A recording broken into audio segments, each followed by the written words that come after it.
معانا اتصال تليفوني. ايوه، فاطمه عمر، اهلا بيكي بطلتنا. صباح الفل يا استاذه مها. اهلا بيكي حبيبتي، ايه الاخبار؟ طبعا فاطمه عمر رباعيه بارالمبيه الجميله المصريه، بطله بنفخر بيها جدا. عامله ايه؟ كل سنه وانت طيبه، هابي نيو يير يا فاطمه.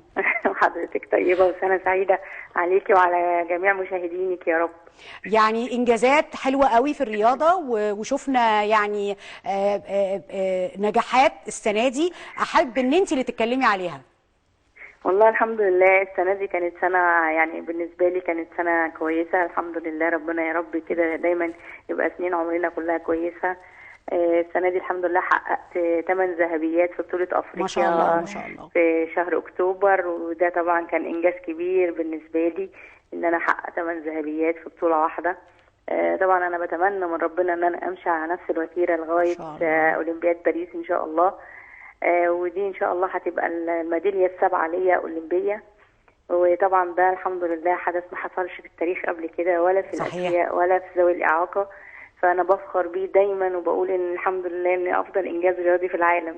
احنا اللي بنفخر بيكي كده اصلا، اكمل على نفس الطريق ان شاء الله.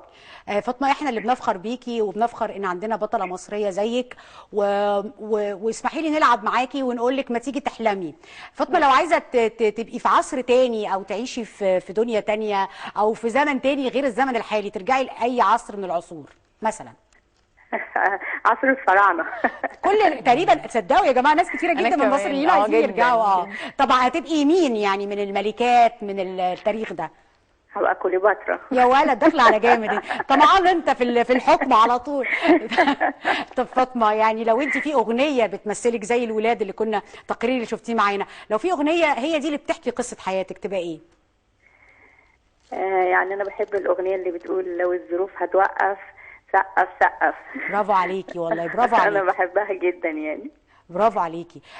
فاطمه، عندك احلام السنه الجديده هتكمليها؟ عندك مشوار عايزه تكمليه؟ ايه الاحلام والطموحات ل 2023؟ والله انا عندي مشوار صعب جدا، واتمنى كل المصريين يدعوا لي ان انا اكمله. قلبنا معاكي طبعا. يعني انا دلوقتي في طريقي للتاهل لاولمبياد باريس ان شاء الله. برافو. عندي اكتر من 4 بطولات لغايه 24. اتمنى باذن الله ان انا اقدر ان انا احقق انجاز كويس فيه، لاني طبعا انا هلعب اولمبياد باريس وانا هيكون عندي 52 سنه. فاطمه ممكن نعمل حاجه ثانيه واحده؟ ممكن يا منى نسقف؟ طبعا طبعا، جميله. حبيبتي يا بنتي، عظيمه من عظيمات مصر يا فاطمه، انت عظيمه من عظيمات مصر بجد. انا اتمنى من ربنا بجد ان انا احصل على الميداليه ايا كانت، ذهب فضه برونز، واختم تاريخي بيها. فيعني انا بتمنى من الله دعواتكم وانا مستنياكي هنا في الاستوديو نعمل لك حفله ونفرح بيكي ونفخر بيكي في تلفزيون بلدك، وانتي رافعه راسنا دايما ورافعه علم مصر دايما بمنتهى الفخر. ميرسي يا فاطمه، كل سنه وانتي طيبه. اتمنى لك كل حاجه حلوه في الحياه.